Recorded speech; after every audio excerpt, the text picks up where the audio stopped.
Bienvenue sur Afro Info 243, chers téléspectateurs de partout où vous nous regardez à travers le monde.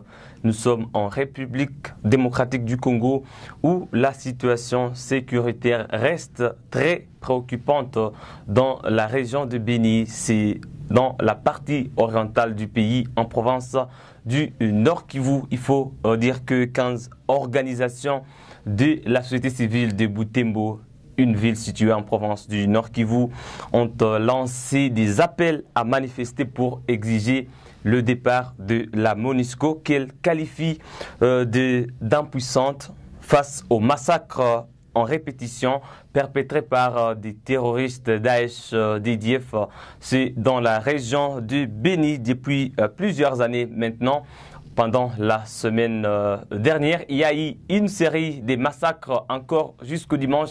4 personnes ont été tuées par des terroristes de l'EDF.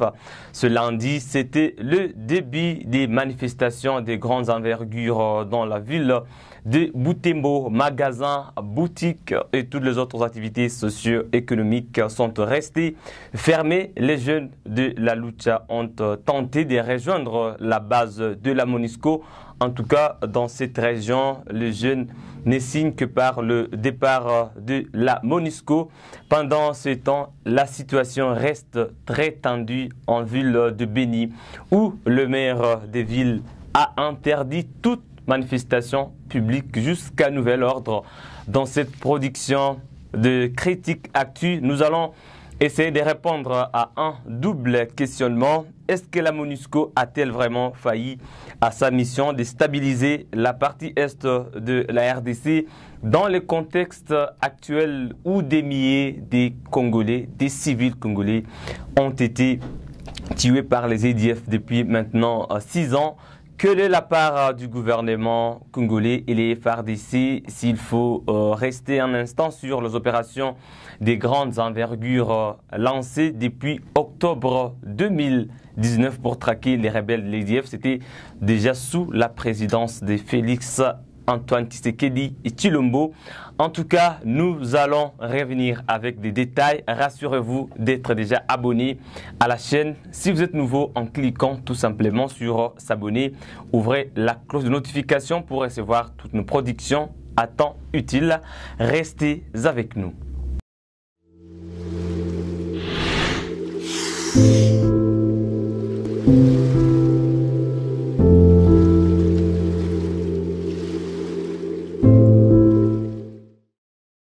Bienvenue encore une fois, chers compatriotes congolais, africains, des Congolais de la diaspora notamment, de partout où vous êtes.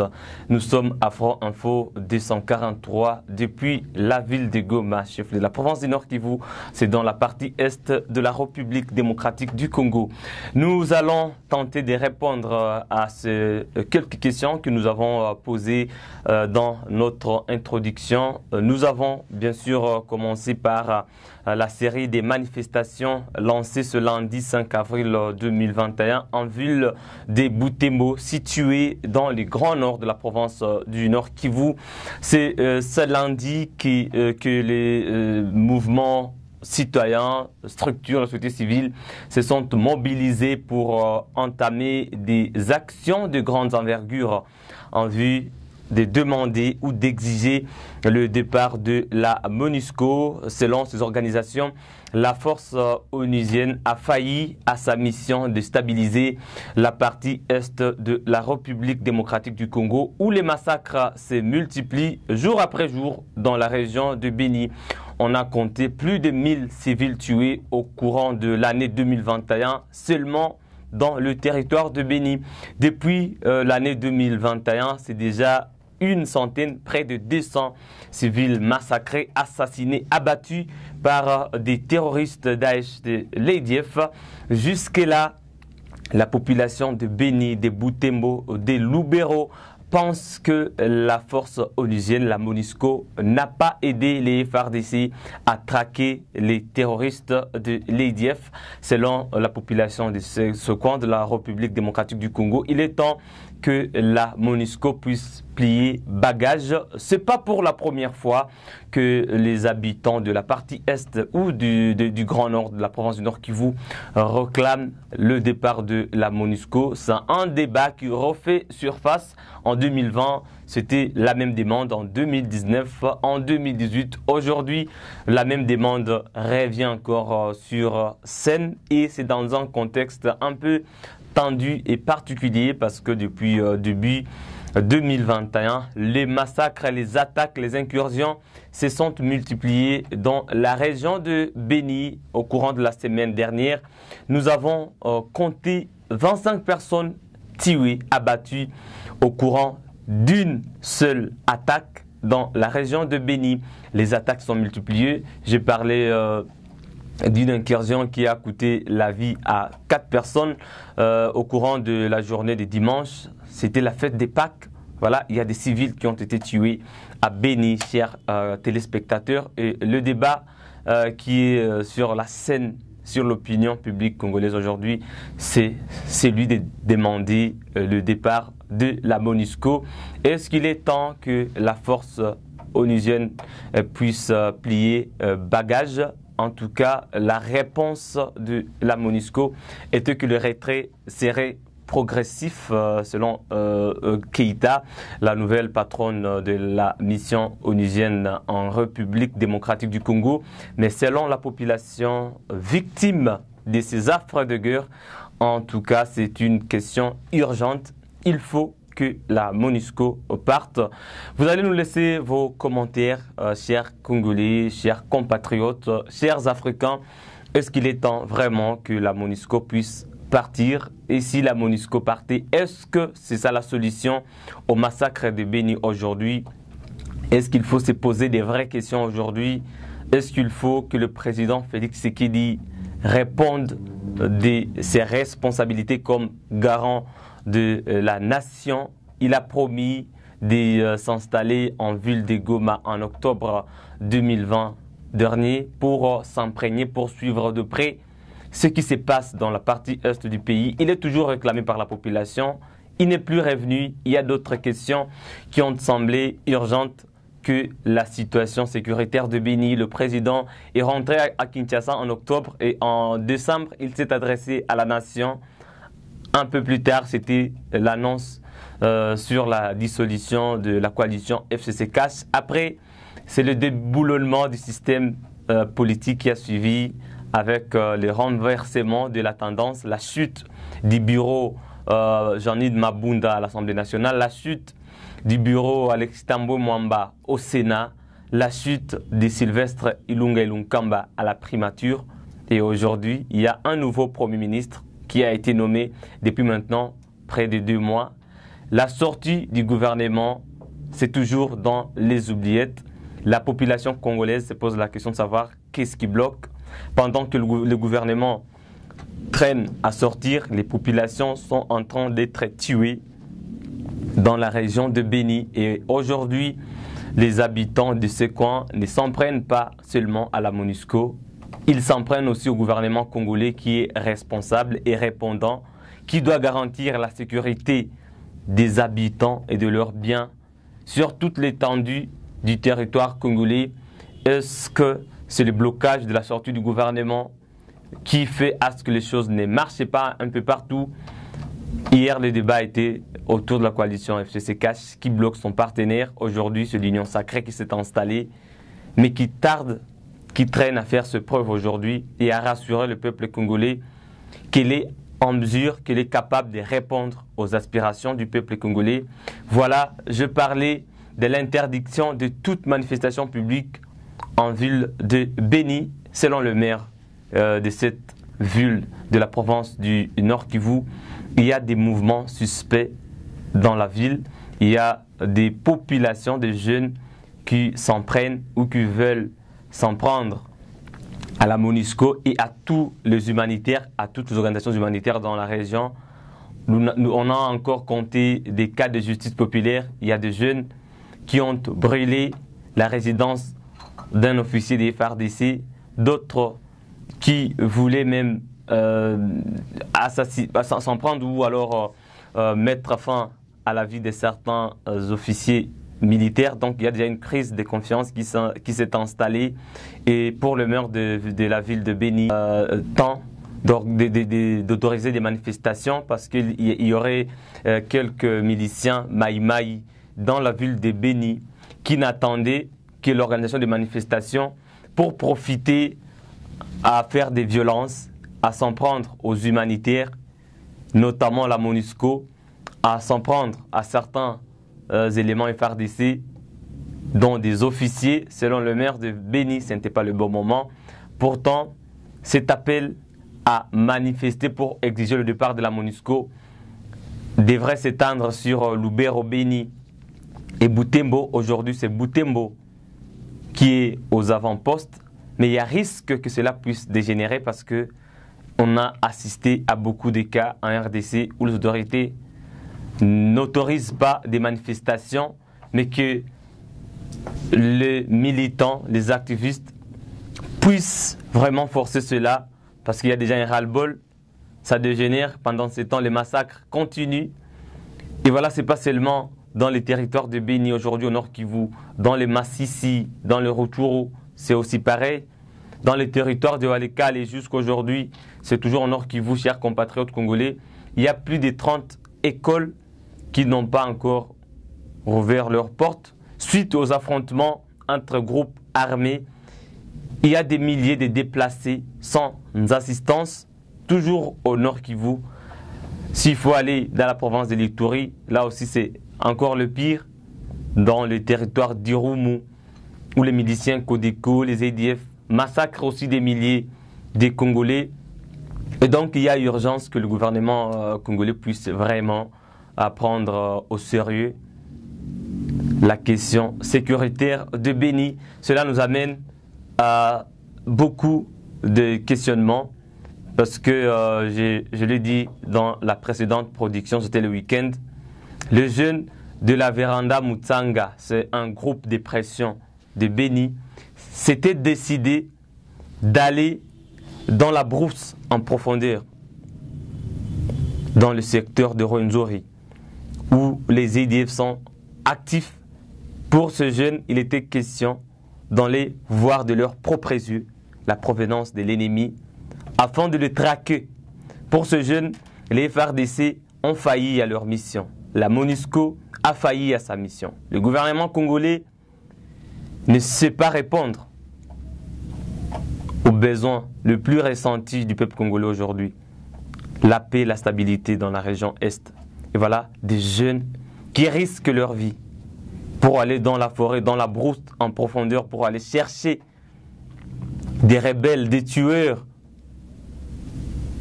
des gens sans cœur. Ils savaient qu'ils pouvaient tomber dans une embuscade ou être piégés par des EDF, mais ils ont pris le risque parce qu'ils ne faisaient plus confiance au FARDC. Voilà les conséquences.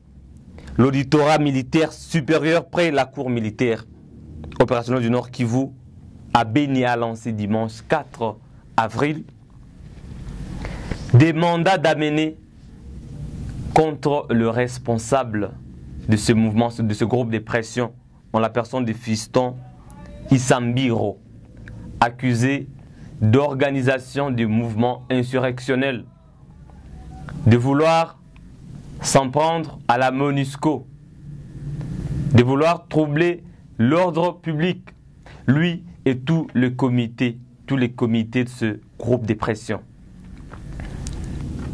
Voilà les conséquences. C'est ça le péché de ces jeunes Congolais braves qui ont bravé la peur, qui ont voulu montrer à la face du monde que les FARDC n'ont pas donné un bon résultat depuis le lancement des opérations de grande envergure, qui ont voulu montrer à la face du monde que le gouvernement congolais ne prend pas avec sérieux la situation de Béni, que le président Félix Tshisekedi devrait réaliser sa promesse de mettre fin à l'insécurité à l'est de la RDC, notamment à Béni. La situation devient de plus en plus très grave et ce jeune aujourd'hui de ce groupe de pression vit en clandestinité. Il est recherché parce qu'il doit être recherché par les services de sécurité et renvoyé à Goma pour être jugé. Voilà, avec cette situation, ça risque encore de créer des révoltes dans la ville de Béni, surtout au sein de la jeunesse, au sein des mouvements citoyens.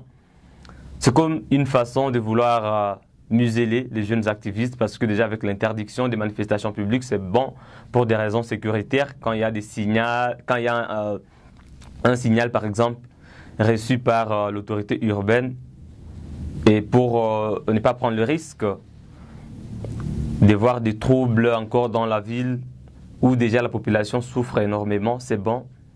Mais quand il faut toucher la liberté de manifester, quand il faut toucher la liberté d'expression, ça devient encore grave dans une région où la situation est vraiment tendue. Moi, je pense que la solution, ce n'est pas interdire les manifestations. La solution, ce n'est pas lancer des mandats d'amener pour traquer un jeune accusé d'organiser des mouvements insurrectionnels.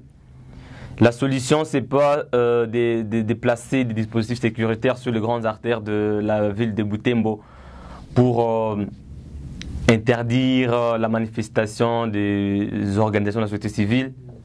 La solution, c'est la traque et l'éradication des terroristes de l'EDF. Voilà la solution parce que les jeunes de la Véranda Mutsanga ne sauraient pas manifester s'il y avait la paix à Béni, s'il y avait la paix au Nord Kivu, s'il y avait la paix en RDC. Les mouvements de les structures de la société civile ne sauraient pas manifester, ne seraient pas appelés à 10 jours, 15 jours de manifestation. Ce qui est encore pire, ces mouvements ont appelé à une désobéissance fiscale pendant 15 jours. C'est dans le territoire de Lubero et Béni. Selon ces mouvements citoyens et structures de la société civile, la population, le peuple congolais de ces coins, ne peut pas s'acquitter de son devoir civique ou citoyen, de payer les impôts ou les taxes, s'il n'y a pas la paix. Parce que les activités socio-économiques ne peuvent pas marcher s'il n'y a pas la paix. Imaginez le manque à gagner dans les trésors publics congolais quand une partie du pays refuse de s'acquitter de son devoir citoyen. Donc la situation est grave, mais la solution est entre les mains du gouvernement congolais. La solution est entre les mains du président Félix Tshisekedi, qui est redevable à la population congolaise. Lui comme garant de la nation, lui comme président de la République. Voilà, chers compatriotes congolais, vous avez sûrement des questions au sujet du massacre de Béni, au sujet des manifestations, au sujet du mandat de la MONUSCO, au sujet du retrait de la MONUSCO, au sujet de cette demande aujourd'hui de la population de cette partie de la province du Nord Kivu et de la RDC. Laissez-nous vos commentaires, nous allons les lire dans notre prochaine production, dans notre prochain numéro de Critique Actu. C'est par là que nous allons mettre terme à ce numéro de Critique Actu, chers compatriotes congolais. Comprenez que la situation est grave en province du Nord Kivu. Elle nécessite des résolutions urgentes, pratiques, parce que déjà aujourd'hui, il y a beaucoup de problèmes au niveau local à Béni, beaucoup d'arrestations, tout le monde est suspect. Il y a un responsable de musulman qui a été arrêté à Béni. Nous apprenons qu'il y a des fidèles musulmans qui veulent aussi aller manifester pour demander la libération de leurs responsables. Et tout cela risque de créer encore des conflits dans la communauté au niveau interne et ça risque de profiter à l'ennemi. Donc le gouvernement congolais doit vraiment agir et c'est le gouvernement Sama Lukonde qui est attendu. Malheureusement, suite aux égos des part et d'autre, au sein même de l'Union sacrée, la nouvelle dynamique politique, le gouvernement ne sait pas jusqu'à la sortir. Le peuple congolais espère beaucoup et attend beaucoup de ce gouvernement, surtout le peuple de la partie est du pays, meurtri depuis plusieurs années aujourd'hui. Ça fait déjà plus de 6 ans depuis que l'EDF massacre à Béni. Vous comprenez que c'est vraiment urgent. Restez sur Afro Info 243, laissez-nous vos commentaires, aimez cette vidéo, partagez-la. Nous nous retrouvons pour une prochaine production. Si vous êtes nouveau à la chaîne, cliquez sur s'abonner, ouvrez la cloche de notification pour ne rater aucune de nos prochaines productions. À très bientôt.